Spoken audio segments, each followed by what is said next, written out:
Morning guys, Mon here. Today I want to showcase my Blade Trapper in its current more or less state before I'm going to change it to be a pure Uber bosser, because currently it is a fairly nice mapper as well, but I am creating it for like farming the Uber bosses. So overall the character will soon get stripped of a lot of defenses, and like all of these will convert it into offense.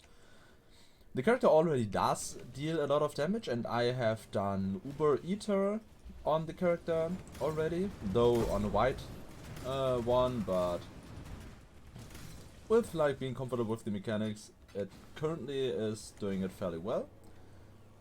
However, I prefer one-shotting Uber bosses, so I will need more damage for that. We just jumped through the map here. It's a granite, so it's not all that important. I just want to, quickly finish the map, take down the boss, and then we do an invitation to show how the build overall works. After that, I will go into some detail of what the idea of the build currently is, and yeah, what items we're using, and so on. I believe I do not have a base with me, so we just ignore this here. Usually I just throw in staves because they have a pretty decent return value when there's a decent tree on them.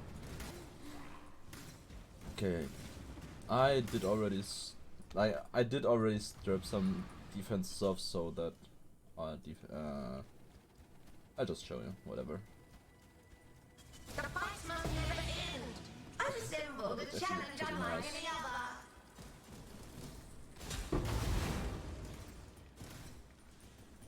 Yeah, the damage already is fairly good, but as I said, I want more, so yeah. We dropped an invitation, which is fairly good. I was not sure if I need one, but yeah, here we go. Quickly this one goes here for bailing. All of these are pretty trash. I do use Battle Faith by now, but for the showcases I was using an evasion flask for a long time, together with Ghost Dance, which I do not use anymore because my evasion rating is so low at this point that it doesn't really make sense to use it anymore. So yeah, let's see. Look at the invitation. I'm not sure at what point, like how much damage I am currently doing on the character. I'd say about like 100 to 150, maybe 200 million when the trips are there and stuff. But it's very difficult to say how much really. Oh, actually you survived that. Shadow, rise and fight. Invitations are fairly strange on this character because you usually want to lay a lot of traps down before you get to the bosses, and bosses that jump a lot are kind of annoying here. Where's the Mino here?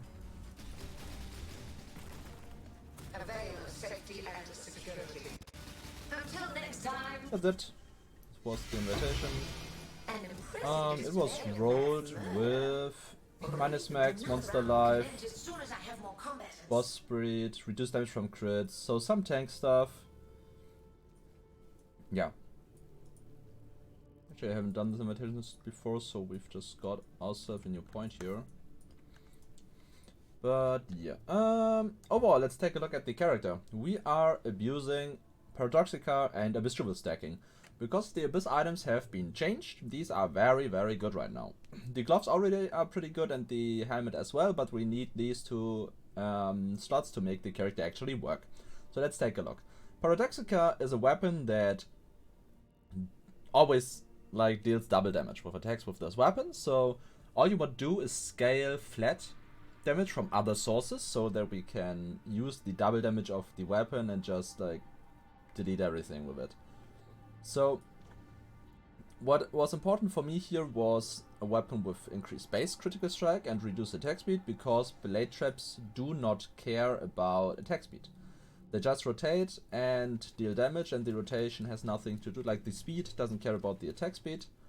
and yeah, they just deal damage and don't care. So I wanted a Paradoxica with increased crit strike chance and penetrate elemental resistances, because these two stats are what boosts our character the most. Critical strike chance together with the base crit puts Paradoxica to 10.5 base crit, which like gets you to 100% crit without even like trying to get any crit. Then we're using a shield, which currently is fairly defense oriented. I want to remake the shield with fracture of cold damage to like get a lot more damage here. Then we're using, for the Abyss items, use Shroud of the Lightless. Currently this is a 2-socket. We can potentially upgrade to a 3-socket at some point, but I would need a weapon or shield with the Enlighten support in the tree, so that we can put the aura setup in the shield and then have another Abyss socket. So currently we cannot use it because we are socket starving or need a 4-link aura setup, but at some point we can. Or we use 2 4-link aura setups. We've got the boot, or the shroud is fairly insane, because now instead of supporting the gem inside with a penetration gem, it gives 4% elemental penetration per abyss jewel affecting you, and we are using a lot of abyss jewels, as you can imagine. So this one gives us like 40% or more penetration, depending on how many abyss jewels you're actually using. The blade got its increased effect increased, which when you have 100%, which I currently don't, you can use penetration jewels, which then go up to 4 penetration per jewel, which is fairly insane. So for jewels like this, you would get 8% penetration, because you get 2%, which gets doubled, and then you get the 4% of the shroud. For the boots, these got buffed as well. They give 24% on perf roll, increased reservation efficiency while affected by a unique abyss jewel. We are using the unique abyss jewel Tactile Gaze, which also happen to give us 200% crit chance. So we use less mana for, or less resources for our auras. This works for our life reservation as well. Also it gives movement speed and reduced element duration, which is fairly okay. Then we are using the hard piece of the build to make the damage actually worthwhile. With using a not Sling body, we are using a helmet with more damage from the Horror Sense and Hypothermia. Later on I want to upgrade this to more damage plus Hypothermia, plus Trap and Mind damage, plus Conk Effect. This would give our build in its current state about 80% more damage than it currently does. But it's very difficult to craft, and I need to make some currency before that. So this is the general idea of the helmet. If you just want the more elemental damage and the hypothermia, you can use pure Shaper base, which is much easier to roll, but doesn't have the potential to get all the mods you want. And then the other very important piece is the Slave Drivers. These make your cast speed affect the trap throwing speed, and it does also make your traps cost life instead of mana, so we can reserve all of our mana away. Then we've got the Ashes. I did just very recently upgrade to the Ashes, and you don't really need it at all. You can just use some crit chance, crit multi, flat, gold, whatever amulet, which is very, very good as well. I just upgrade to Ashes because my damage is at the point, or will be at the point, where all that matters is not like how big the traps hit, because they hit big enough, but how fast they hit. And we're using an Divergent Blade Trap, which increases the rotation speed by 40% with an Ashes to 98%, so our Blade Traps spin twice as fast. So if the traps we lay down are enough to kill the enemy, the Ashes of the Star actually like works as about 60% more damage without counting in the +1 skill, or that we can put in an aura more. So that's a lot of damage when you have enough damage so that the blades are enough. If the and it helps like keeping the enemies inside the blades, because they don't have to spin as long.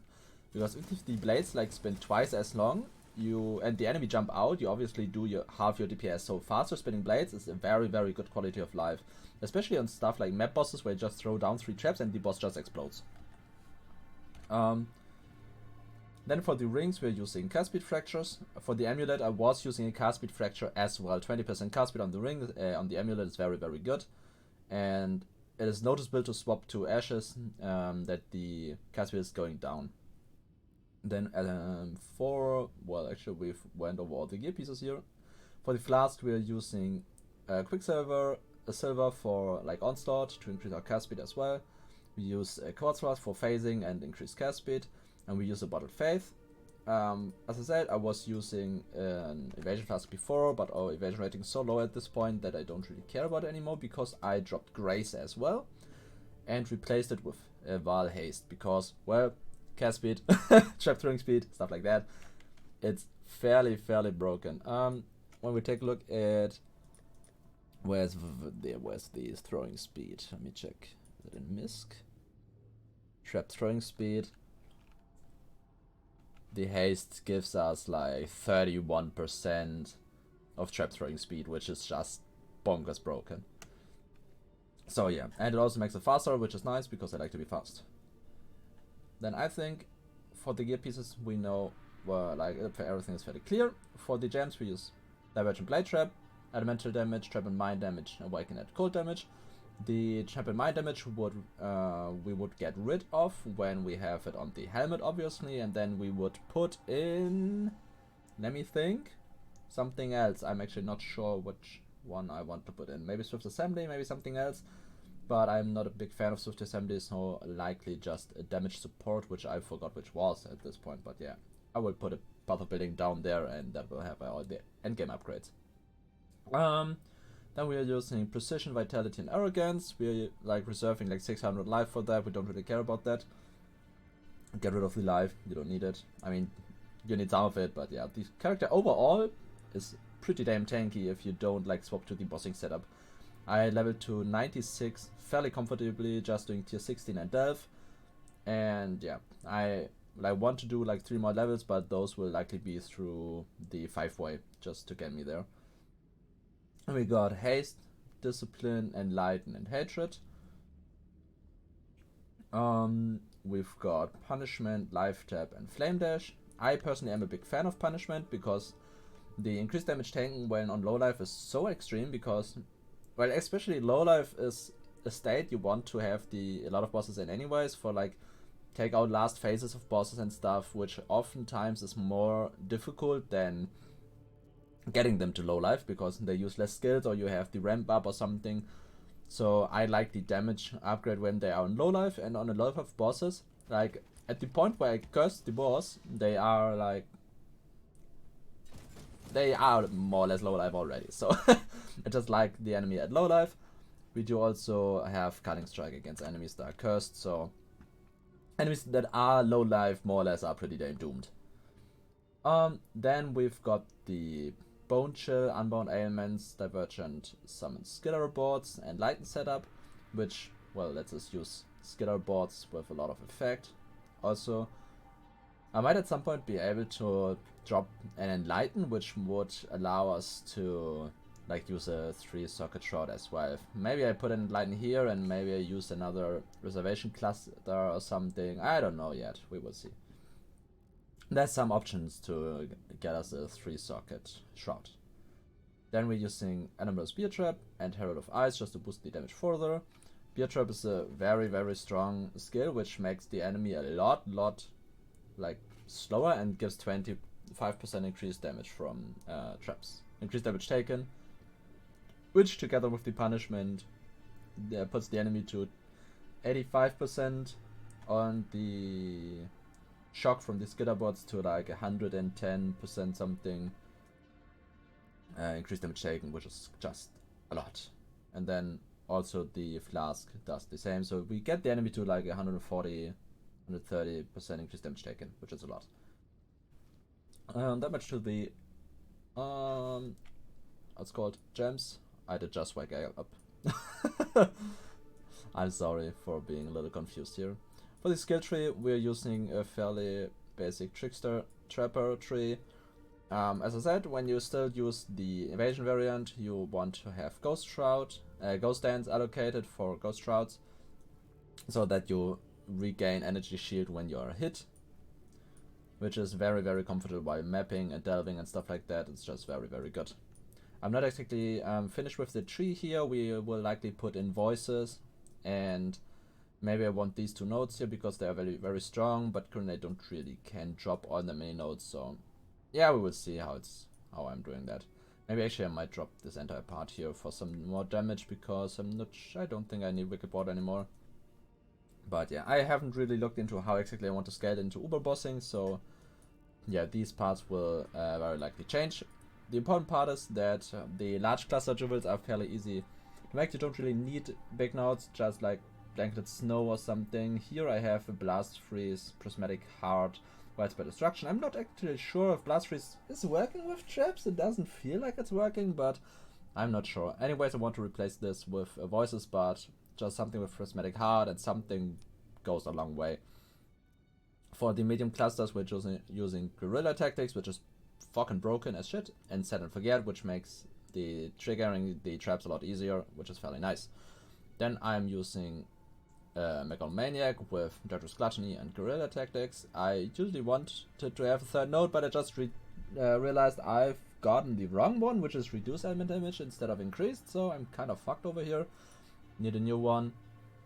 But yeah, this one, you either just put in another like Abyss Jewel setup here with Guerrilla Tactics or use Megalomaniac, but they are very hard to find and not really worth it, I feel. I might drop that as well at some point again, because not sure if I need Culling Strike, really. Then we've got the other setup, which is more or less the same, just disrounded display and Blanketed Snow, so Cold Penetration and a node we don't care about. We got Guerrilla Tactics and Set and Forget, and then we got a whole fucking bunch of Murderous Jewels. We just want Sword Critical Strike multiplier with anything, and flat damage with swords. We've got one mana reservation, efficiency jewel because we don't have enough, even with my 70% reservation efficiency ashes, so we would need a perfect ashes more or less to drop the jewel at the moment, and I did not have the budget for perfect ashes, so I didn't buy one, obviously. Then we've got a Watcher's Eye with increased attack damage and cold damage detects while affected by hatred. This one is extremely good and one of the cheaper ones, because crit multi with cold damage is a lot more. It's still not cheap. Added cold damage while affected by hatred is a very expensive mod, but overall, if you don't have the budget to get a 2 stat, just put in an Abyss Jewel. An Abyss Jewel will be like half of the power, but if you only have one mod, it's more or less the same power, so it's kind of whatever, and you get life and stuff like that as well. I've got some life on some jewels, some energy shield on some jewels, some resistances on some jewels, whatever I needed at the point. But overall, always went for the most damage I could get out. Well, you want to put your strongest Abyss Jewels into your belt so that the effect gets doubled more or less. Aside from that, I think this is pretty much the stuff I wanted to show. We use Polymath, so we have a lot of stuff allocated, a lot of masteries, and we use one step ahead, which makes our action speed faster, which is very, very good. When you have like 100% throwing speed, you get to 108, so it's 8% more damage. Also, you're faster. Then we get evasion rating and suppression, some defense stats, which is nice. I'm not sure if I want to respec the Ascendancy for the Oberbossing. I'm not sure yet, we will see.